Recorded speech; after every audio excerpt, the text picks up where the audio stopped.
Welcome to episode 5 of the How Uncivilized Podcast, where two very cool dudes explore the galaxy together, all the way into the unknown regions of Star Wars lore. We both love Star Wars so much that, as is now the tradition at How Uncivilized, one recording is split into 2 episodes, mainly because we keep talking and we just love having a big session together. With that in mind, here's episode 5 of the How Uncivilized Podcast.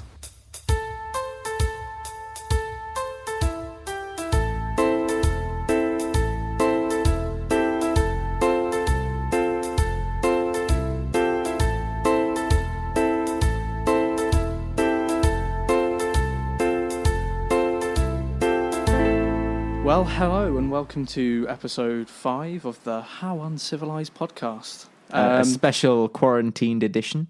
Indeed. Charlie's all the way up in the north, and I'm all the way over in... the northwest. In the northwest, so... different sides of the coastal landscape. Normally we are sat opposite each other. In this case, we still are, just via the internet. Via video link, indeed. Yes, indeed. Which we've had a bit of trouble setting this up, but thankfully it's all going smoothly now. So definitely. Touch wood, it will continue to do so. Exactly. We can only pray that'll be the case. So just to kick us off, really. I mean, obviously, this episode is going to be about Luke, really, and his kind of his relationships. Post episode 6 life, his leading up to episode 8, 9, all that good stuff. Not so much episode 7, because he wasn't really in it much. Well, no, he wasn't. Thanks, JJ. Anyway. Thanks for that really cool concept. Exactly, mate.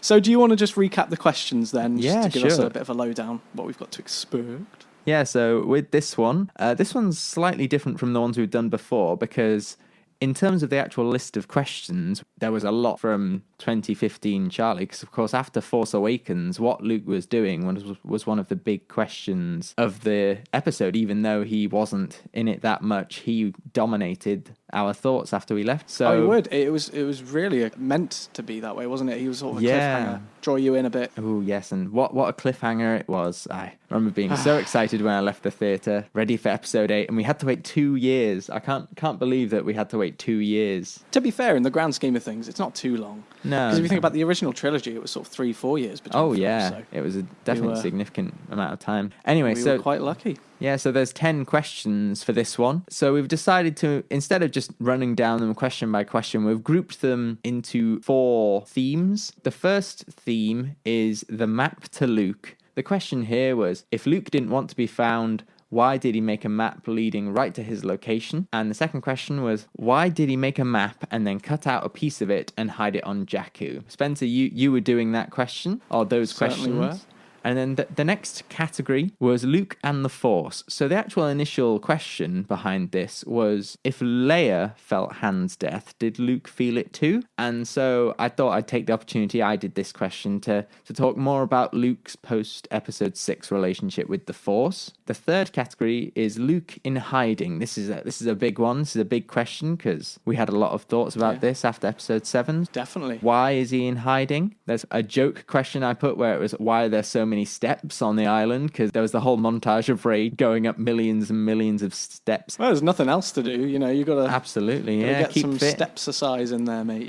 Bit of step-exercise, yeah. Indeed. And then does Luke wake up every morning and simply stare out over the water all day, or does he do other things too? Great As we question. find out in episode 8, he basically just does that, to be honest. Questions 7 and 8. 7 was, doesn't he remember the time that Ben Kenobi went into hiding and how that didn't turn out well for him? As I'll discuss later, it was slightly different because Luke actually chose to go into hiding. He wasn't hiding from anyone in particular, really. And then question 8 is, if Luke is in hiding and doesn't want to be a Jedi anymore, why is he dressed exactly like a Jedi? That's good. Probably didn't pack a spare pair of clothes, mate. Absolutely. Probably just had 2 outfits. Yeah. And then, as always, we jump to 2020 world, and you had a few questions. I had a few things that were racking my brain. Yeah, do you want to share them? Absolutely, yeah. So question 1 of Spencer's 2020 questions was, what happened to Luke's lightsaber? And we don't mean the blue one, which Rey uses. We mean the other one, the because that could be a whole episode in itself. We are Like, saving... that blue one could take up a lot of time. Yeah, we're saving the blue lightsaber for almost an episode on its own, I feel like. Not that one, the green one, which we see in Return of the Jedi. Your second question was, why did Luke keep Leia's lightsaber if he believed the Jedi and the Force was obsolete? That's an interesting question. Well, I hope I can answer it. Yeah, you were doing that one, so hopefully you will be able to answer it for us. The last of those ones was, why were the forced ghosts of past masters not available for council before Luke went into self-exile? Yeah, and that's it's like another... he was trying to Skype call them, and it was just like, oh, nope, not happening, you know, it's just... As we've discovered from this, it's pretty easy for things to happen, you know. Sometimes your video link's not working, sometimes your sound link's not working, or sometimes both. Skype can be... It can all be very frustrating. It's so, okay. Luke, I understand, you know, if you didn't want to even reach them, it's too frustrating, mate. Absolutely, yeah. Him, like us, will have to get used to the social distancing life and Skyping people. Definitely. Well, I'll have you know, you're on my laptop screen, but you are 2 full meters away. I'm taking no risks here. That's true, yeah. Keep my laptop a meter away and you do the same, so that's at least 2 meters. Very good, very safe. We're all good here. Yeah. So, theme well, one. obviously I did the first set of questions here, and first one I had a look at was, if Luke didn't want to be found, why did he make a map leading right to his location? Which is a great question, but it has a very, very long answer. Oh, gosh.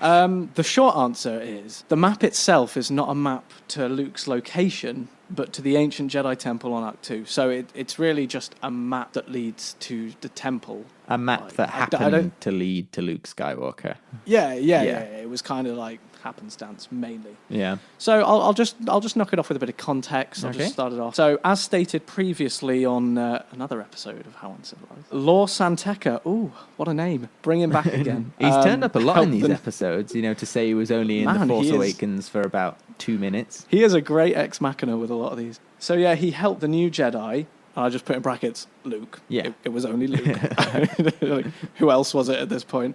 Recover lost artifacts and Jedi knowledge believed lost and destroyed by the Empire. So we know that. We know that as a fact. Lor Santeca aided all the various Jedi supporters and whatever, and mainly Luke, obviously, is the main driving force behind the new Jedi Order, in finding weird and wonderful, wacky Jedi objects. Basically, Lor Santeca has a role in this, but Luke Skywalker found a Jedi star compass. Okay. Which he discovered in Friend Patine's house. Friend Patine's Palpatine. little chateau. Yeah, it says the Emperor's storehouse on Pilio, but I thought it was better. He just went to the Emperor's house. Yeah. Shall I look through his sock drawer? Oh, look. Look what I found. A Jedi star compass. Brilliant. After his father brutally murdered him, it's like, let's just go raid this guy's house. Why not? I'm sure he has some loot available that we can use to Absolutely. raise for the rebellion. Supposedly, this Jedi Star Compass works in the same way that Wayfinders do. Okay. We sort of roughly see Wayfinders in Episode 9. Yeah. When Kylo's using it to find the Emperor's secret location. You mean he used the Wayfinder to find his way? Basically, yeah. Again, the Wayfinder is just a big ex machina. It's supposedly attuned to specific points in the galaxy. Okay, so it just has the coordinates of places. Yeah, as I don't know. I suppose it works in the same way as, I don't know, a memory stick. Jack Sparrow's compass or something.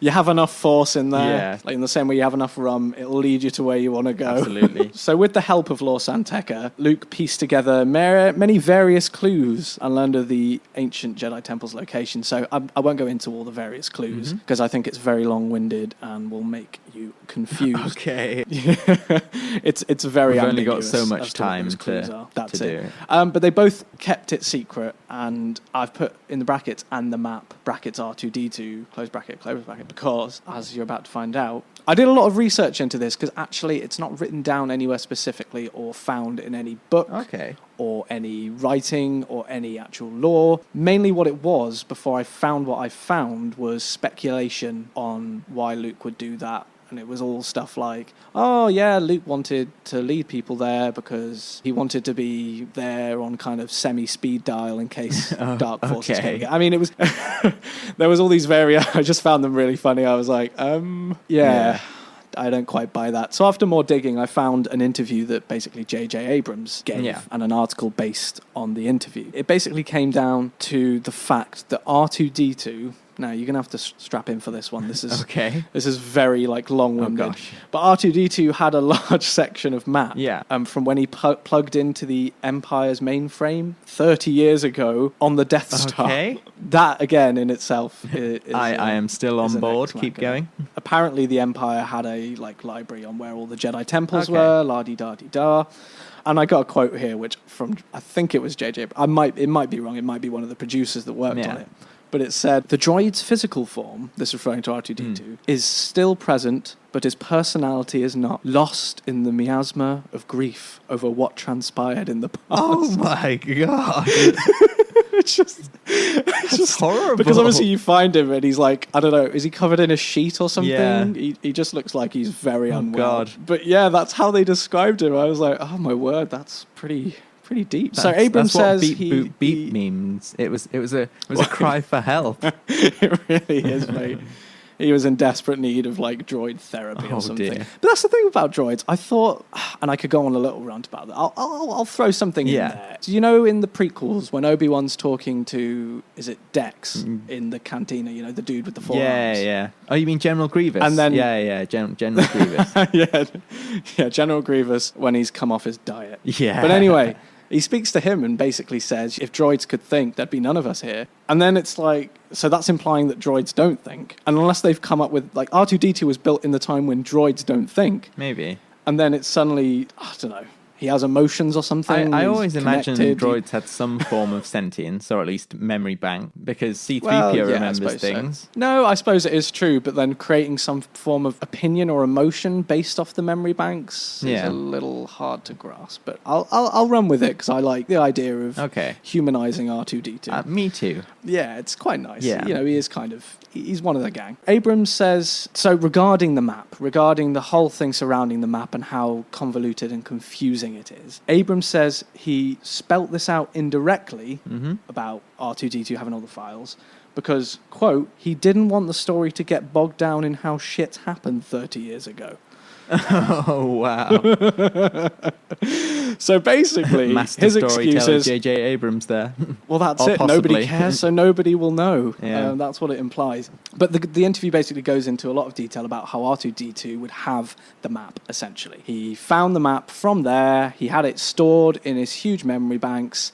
And in order to open up his memory banks, he had to have something to search for that Luke and Lor San Tekka found, and therefore they got the map. Yeah. And now this is all hearsay based on me, what I've pulled together from it to try and make it make sense, because at the moment I feel like we've made no progress. So I've said it seems that Lor San Tekka took a piece of data out of R2, or Luke gave Lor San Tekka a piece of data from R2's databanks and deleted it from R2's databanks. Okay.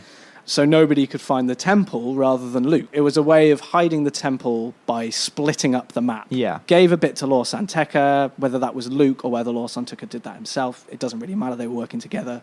It's pretty... they were BFFs. Makes sense either way. Best Force friends. So they were. It seemed like they were. Yeah. Either that or they were professional work buddies. All of the characters throughout the film would seem assumed this location is where Luke might be, as apparently he wouldn't shut up about finding the first Jedi temple when he was around the gang. Oh, God. So, yeah, that basically sort of ties us nicely. It seems like that is what happened. The piece was separated from R2's memory banks. He had the other half. Lor San Tekka held on to this data because he didn't want the temple to be found. But as the universe came together, they thought that's where it might be. So Lor San Tekka was like, there's this new First Order rising. Luke should definitely sort of come back in some way. I need to try and contact him. It's getting pretty big. Lor San Tekka was just like, oh no, it's like a new empire. best call Luke. He should do something about this. Yeah, I can't do anything. We need this dude with the massive laser beam to sort stuff When out. General Leia's like, oh no, we need to find Luke, Lor San Tekka is just suddenly like, oh yeah, I know where he's been the whole time. It's pretty much that, to be fair. It seems to be played off as an assumption that that's where he might be, so that's probably why Lor San Tekka thought, nah, maybe he's not there or something, or didn't put two and two together. And it could be the same for most of the characters. I think when it got to that point, they all just assumed that's where he would be. And therefore, the mission with Poe, collecting the data so we can bring it back to R2 through BB-8, la-di-da-di-do-di-da. They basically put it together, and R2 has the rest of the map from the unknown kind of regions, which is where Luke is. They put it together. They can see the way to the place, as you do, and then they go there and Rey turns up. So essentially, to answer that question, Luke didn't make a map. It was a map to Acto. It was a map that already existed to Acto. Okay. Yeah. I think he assumed that no one would be able to find him because of what he'd done to the map or tried to disturb the location. Mm-hmm. Yeah, kind of makes sense. And obviously, like, that leads into the second question I did based on that, which is why did he make a map and hide it on Jakku? Yeah. First bit, as we've discovered, he didn't make a map. It was a pre-existing map. Yeah, pre-existing map. Second bit of that question, it wasn't really Jakku that he was hiding it on. It was Lor San Tekka. Lor San Tekka. So wherever he went, the map went. Yeah.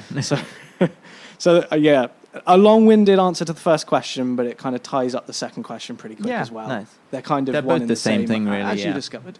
So that's pretty much it. A lot of sort of hearsay, a lot of not really official published canon facts, but I like to think my explanation makes sense. You've had to use your noggin a bit with that one. Not a specific here and there answer. It's sort of, to be fair, they do cover a lot of things with canon through writings and books and comics, but they didn't seem to do that with this. No. For reasons unknown, possibly J.J. Abrams not wanting people to know, but I think it brings up more questions than it has to. Yeah, really. Ultimately, I think it is just the case of knowing that it's a pre-existing map and Lor San Tekka had the map is enough to kickstart the story going, really. No, exactly. You don't need to know too much, but when we're digging deep, as we dig deep, I need to cover all every speckle of information, every tiny tidbit to... I really did. I found this information. It was on various... So some of the information I came up was on chat sites. Yeah. Others was on a website with an interview of J.J. Abrams, and then the rest of it regarding Lor San Tekka and all that stuff was sort of like Wikipedia and stuff. So it's sort of various Wikipedia. sources that it's our trusty steed in these times. Yeah. If you want to look up more about Lor San Tekka, there's a load there. Or if you don't want to read, listen to episode 1. You'll hear a little bit about him. Absolutely. plug. Plug. Yeah. I suppose now I've answered all of that, Charlie, you should probably move on to your questions and Absolutely. So see what you found out. This is part 2 of this talk. It's all about Luke and the Force, because the initial question, just to remind us, if Leia felt Han's death, did Luke feel it too? The quick answer to this is no, he did not, because he's closed himself off from the Force, and that's why he didn't feel his death. And when he asked Rey, like, oh, where's Han? He didn't know what had happened to him, because he's closed himself off from the Force. I thought this would be a good opportunity to kind of talk about Luke's relationship with the Force post episode 6, just to feel out what he's been doing since the end of episode 6. Luke, being part of the Skywalker clan, he had a very powerful connection to the Force. Because he didn't really have any official training, he was largely self-taught ultimately. Like, he had some guidance from Obi-Wan, some guidance from Yoda. It was very limited, though. Even his training on Dagobah. It wasn't nearly limited, as much training as most Jedi would have, because they would literally be training many all years under their belts. all their lives. Yeah, the Force powers he did have, which we saw and which we can see in both the films and the extended canon, is he could sense other people's presence in the Force. For example, in episode 6, he can sense when Darth Vader is near, which is a very handy thing if you know where your enemy is at all times. Very handy tool. He was very strong in terms of telekinesis, and he was able to move objects, and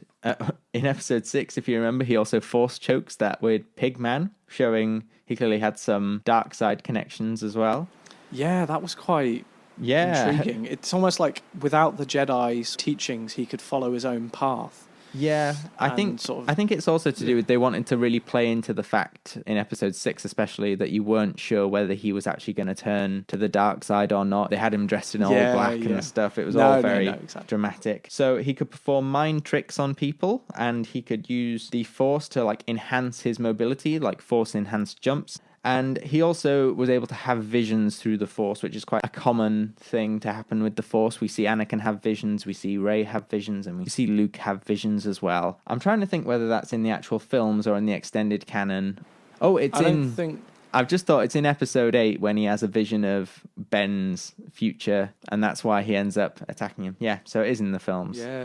Yeah, no, they do mention it, don't they? I just always find the idea of visions just... No. Well, we won't go into that now, but... In terms of visions, just to quickly talk about them, I kind of like to think of them as Game of Thrones type visions, Lord of the Rings type visions, where although you are seeing the future, it's not... The set future. It's not necessarily it's not the set future, it's not all the information. Yeah. Visions can be misleading because they can set you on a path where you're trying to seek out this vision or trying to avoid it. And it's almost like knowing the vision doesn't really help the future, essentially. No, I get that. I get Yeah. that. Yeah, I just find them a bit as like a story point. I just find them a little bit frustrating. Yeah. One of the best displays of Luke's Force abilities was in the battle he had with the Knights of Ren, which we mentioned in one of the earlier episodes. This infamous battle with Ben Solo and Lor episode San Tekka 3? there. Yeah. He was able to use the Force in this battle. He used to forced pushing, and he was able to dismantle weapons using the Force. It was really... That's incredible. Dismantle weapons. Yeah, it was really a good example of how powerful he had become in the Force. Yeah.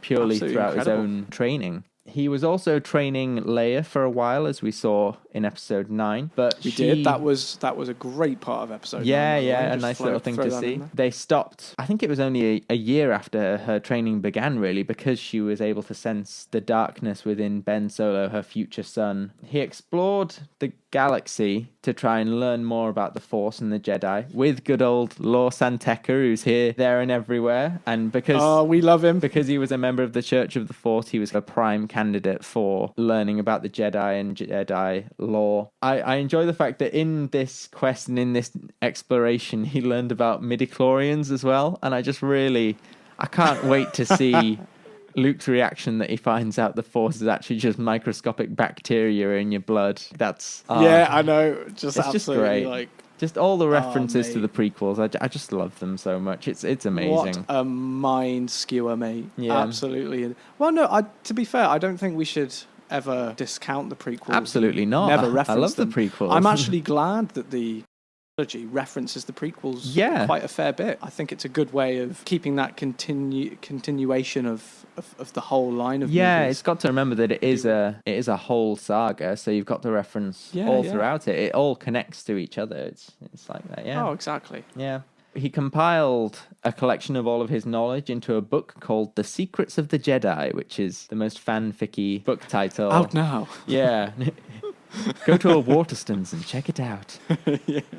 Interestingly, in 21 ABY, after Battle of Yavin, for those who keep forgetting, myself. As we figured it out, yeah. Yeah, he sensed a great disturbance in the Force, and this was similar to what he felt during Emperor Palpatine's reign. Ultimately, there's nothing really that happened at this direct moment that I've been able to find, except for that was also the year that Rey was abandoned on Jakku by her parents. So maybe it's got something to do with that. Might not. Who knows? Does it not specify? Is it quite... Not really, no. I kind of just interpreted it as general First Order doing bad stuff in the unknown regions. Yeah. He started training a bunch of Jedi after... He was initially very reluctant to train the Jedi, but after the Force awoke in his nephew Ben Solo, he decided, okay, it's actually time to start training some students. But even then, he only took on about a dozen students because, like I say, he was very reluctant to train a new generation of Jedi. He felt a lot of pressure behind it. He felt a lot of responsibility towards doing it well. And as we know, he did a great job. Perfection. Oh, well, absolutely standout job. Yeah. And here's to all the ones that survive to this day. You know, absolutely. Good old Ben Solo, and the other... Yeah. Nah. Yeah, so... But yeah, I think taking on 12 students, regardless of his like reluctance to teach, probably makes the most sense. Yeah. If you're going to grow the order in the best way possible and give your teachings fully to people, you don't want to make it too big. You couldn't just take on like 100 students. No. I think that would be quite messy. Yeah, just one person trying to teach a class of 200 students from all over the galaxy. Quiet. Settle down. Honestly. The next thing which kind of happened really was Ben Solo's destruction of the temple, which we've talked a lot about really, so I won't go into that. But the main result of that was ultimately Luke's decision to cut himself off from the Force entirely. After that point, he was avoiding the Force, he went to Acto, and he refused to use it ever again to do anything. But the thing about this was, as he was such a powerful Force user, he was unable to push it out entirely. It was a real struggle for him. And so when Rey eventually arrived on Acto, it was almost inevitable that he would slip back into using the Force again. It's kind of like you can't actually, and I was thinking about this regarding him cutting himself off. You can't actually cut yourself off, it seems, from the Force. If you've got it running in you, to be able to stop it is almost the same as cutting yourself off from, like, basically killing yourself. I'd say it was similar to because of like how I've interpreted the Force anyway. It seemed like you can't be cut off from the Force and still be alive. Yeah, the Force is everything. So therefore, the only way to truly cut yourself off is to kill yourself. Absolutely. And he's not going to do that because this is Star Wars and it's not that dark. Imagine that, just turn up to Act 2, Rey's there, walks up the mountain, mate, and it's just Luke's skeleton just hanging from lying a tree. There. And Oh, God. Oh. I mean, it's a good job we didn't write the series, that's all I can say. Yeah, I think we would have had a bit of a darker twist. But there you go. to sum up, in answer to the question of did Luke feel Han's death, no, he didn't, because he'd cut himself off from the Force. But thankfully, Rey came back and introduced him back into it, and then he was able to perform one of his greatest feats using the Force, where he projects himself across the universe to help the Resistance escape. Yeah, which is one of the best parts of Episode 8. It was really cool to see that. I think it was incredibly well cinematized. Is that the word? Filmed?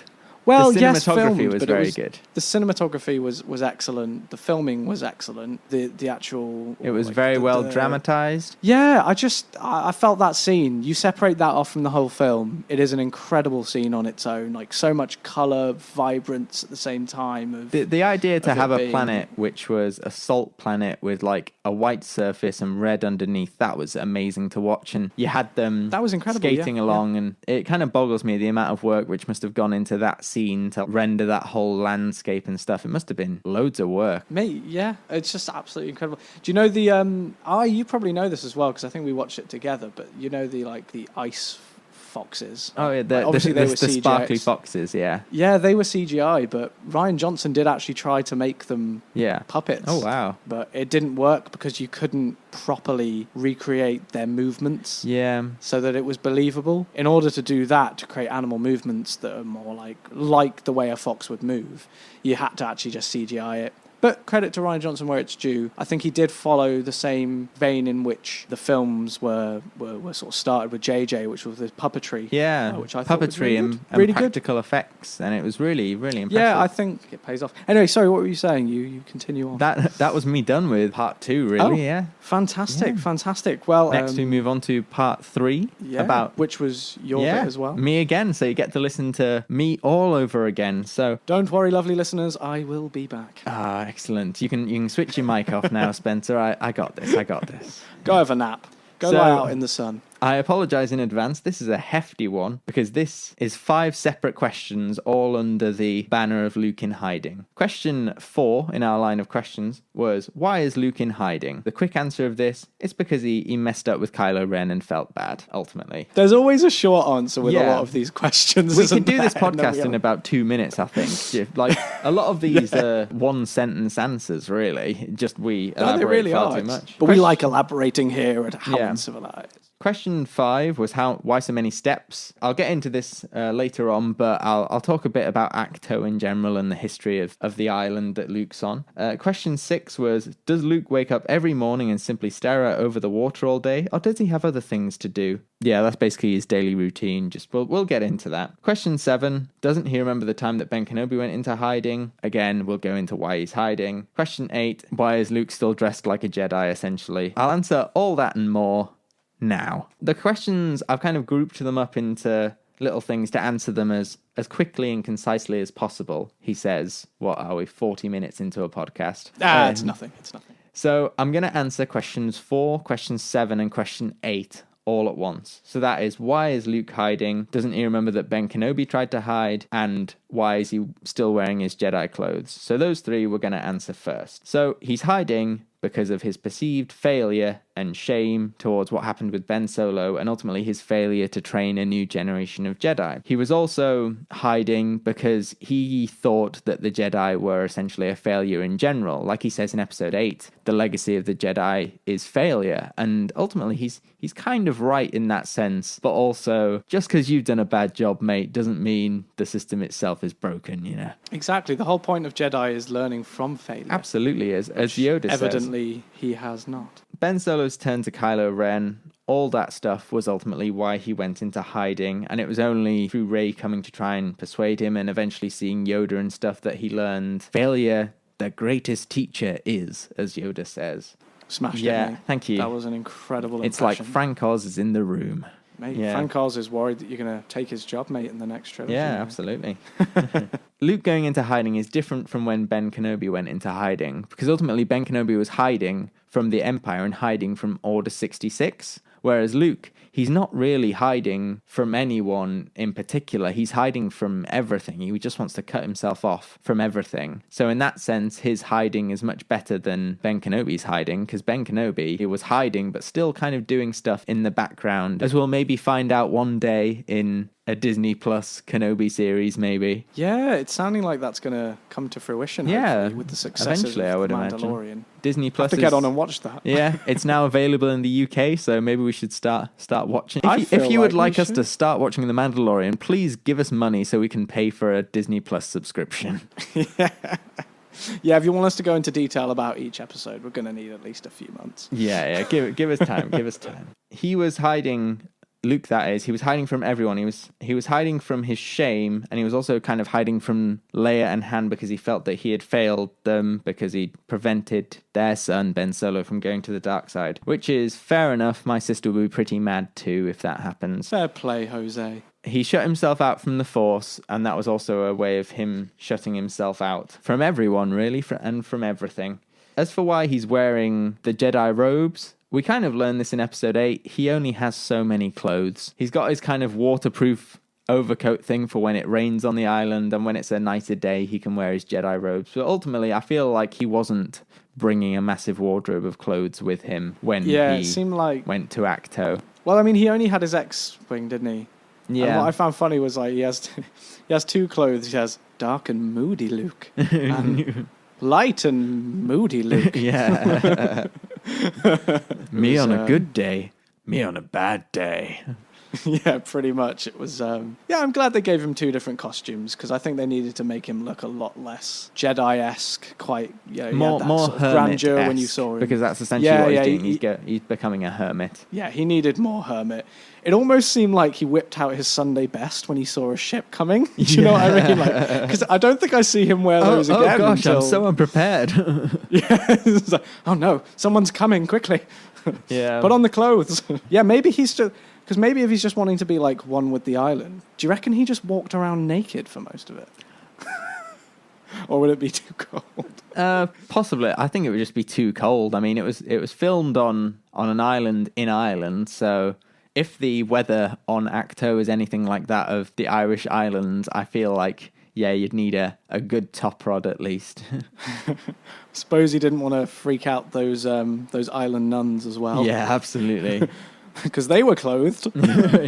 Yeah, they all had enough respect to wear clothes, so maybe he did go au naturel for a bit, but for the sake of the island nuns, the caretakers, he he put on some clothes. Yeah. Nice to think about, I suppose.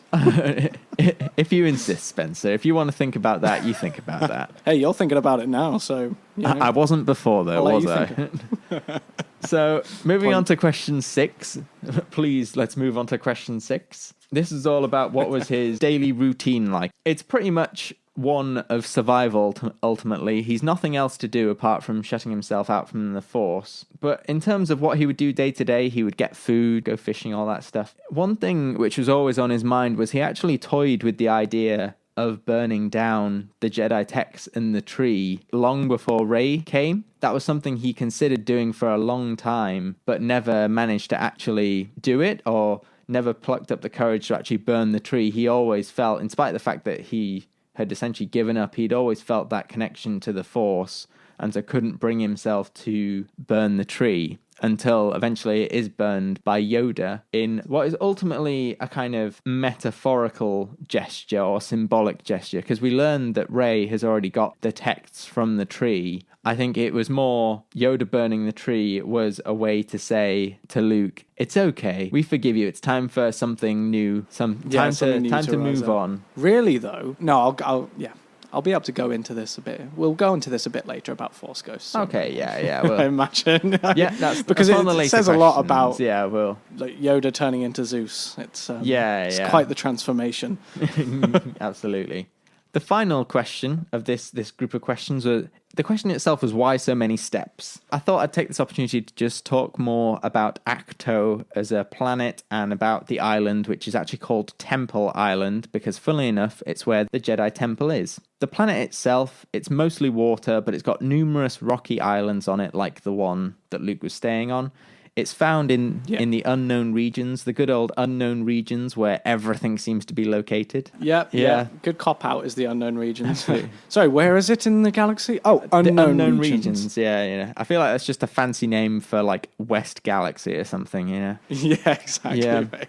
So it's actually the birthplace of the Jedi Order, and it holds all of the ancient Jedi texts. So not only is it a Jedi temple, it was the original, the OG Jedi temple. So Luke didn't actually find those books. They were there when he arrived. Those books and that tree, which is called the Tree Library, that was pre-existing. And I'm sure Luke slipped his copy of Secrets of the Jedi into that library. Just like, I'll just leave that there for future reading.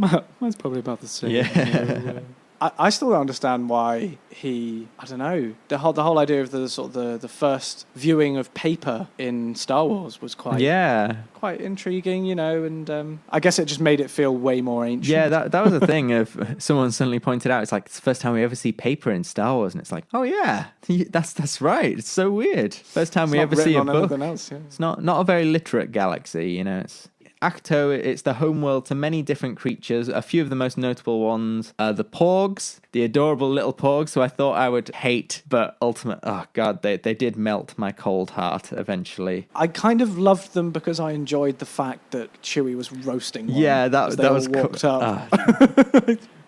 I thought that was brilliant because it was just like, that's a good, great bit of comedic value. Absolutely. There. Rian Johnson done properly as well, I think. So the other creatures, they're called the Lanai caretakers, and those are the weird nun-looking creatures that you see, and they are caretakers of the island. They look after it, hence why they're all so annoyed when Rey shoots a hole in the side of one of the little hovel things that they live in. Which is fair, because that temple's got to be years and years old, and they've kept it intact for thousands of years, I'd imagine. And then, I mean, yeah, the other notable creature that I wanted to point out are the Thala Sirens, and it's the blue milk creatures. Yeah, the birthplace of so many memes.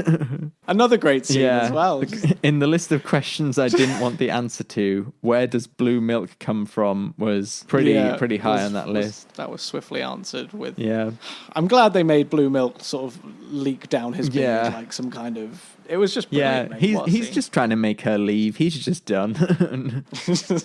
He might as well have just sort of sprayed milk all over himself, Yeah. got lathered up in milk. Oh, God. Like if he got naked and started like lathering himself up in milk, she would have run for the hills. Be like, just get back to Leia. So did you find Luke? Nope. Nope. It was empty. There was no one there. Luke's dead. Luke, there's no one there. Nope, we're done. Either that or just like, yeah, we're a goner. Yeah, we're done for. Let's just surrender now. So all of the actual steps on the island, they're part of the ruins of the Jedi Temple. But there's a few different other locations. There's the Jedi Village, which has kind of become the caretaker's village, and that was where the Jedi would stay whilst they were being trained on the island. There's also like I said, the Tree Library, the place called the Mirror Cave, which, if you remember in episode 8, it's when Rey was in that, what was essentially looked like loads and loads of rays, which was a very weird sequence. Yeah. Pretty cool though. Pretty cool. Yeah, I don't know what it was referencing in the end, but I did enjoy it. Yeah, me too. It was an enjoyable watch, but ultimately it was kind of like, what? What does this all mean? So I'm glad she knows how to click. To sum up the question, ruins equals many steps. That's literally what I've written just here. Ruins equals many steps.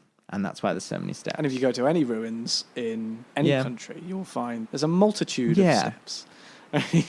So that's all I've got really on in terms of Luke in hiding. The good thing about this is a lot of it is actually explained in the actual films. It's like we were saying last episode, there are a few things we had to actually look up. For this one, I literally just had to go through episode 8 really, and I got most of the answers to these questions. It was only the expanded world stuff about Acto and things that I really had to look up. The rest was just all from the film, which I thought was quite good. Yeah. Which is good. I'm glad they actually covered that, because what we do find is with a lot of these questions, it is sort of filled out later, either when the movie's released or after, and they try and sort of ram all these, I want to call them ex machinas, just... I feel like we need to look up what that word means before we use it so much. Yeah. No, it means just like a solution to a plot, basically. Yeah. Like a thing, an item or subject that's used as a quick solution to a plot. I'm pretty sure that's what it means. But we'll look up what it actually means and come back to you guys later. Yeah, it basically has you looking for more information, which I suppose is what they want you to do. They want you to invest in the many sort of comics and magazines and stuff, which you should do. Absolutely. Some are a good read. You should be able to I used to read get the main story from watching the films, but then if you want to learn more, there's loads of other extra things you can... There is lore out there. Yeah, lore Santeca is out there. He's there. He is just Star Wars lore. He's the man of lore. The man of lore. But yeah, going back onto what you said about the island, one thing I found really fun, and you and I watched it actually when we watched the film, and then we watched extras. Yeah, the special features. One of the deleted scenes, there was some kind of like party at that village. Yeah. And I can't remember what it was. I think Luke said to Rey, "Oh look, there are pirates attacking the village." Because there were loads of lights coming up or something. Yeah. It's like, you better go there. Oh, what are we going to do there? Or he said something along the lines of like, it just happens, Yeah. They'll come, they'll kill a few people and they'll go. And Rey's like, what? Oh, yeah, that seems horrible. Like, yeah. And then she just sprints to the village and turns up. And then she's all like worried, draws her lightsaber. And then all the villagers like, what's going on? All it is a party. And then Luke turns up a few minutes later. It's just like, yeah, it's just a party. Yeah, what are you doing? To be fair, that's quite funny. I kind of think that should have been in there to I don't know. I understand why it was cut, scenes. But ultimately it was quite funny. Yeah, it was really funny. But if you get the DVD and you can look at the special features and look at the deleted scenes, I think of all the deleted scenes, that is the best one. Yeah. Give it a little watch, I think, is the main draw from this. A little looky. So, thanks for listening to episode 5 of How Uncivilized. If you enjoyed this episode, be sure to check out our previous episodes if you haven't, and stay tuned next week for part 2. You can find us on Spotify, YouTube, SoundCloud, Reddit, and Apple Podcasts. How Uncivilized was created, produced, and edited by Charlie Feasby and Spencer Lawrence.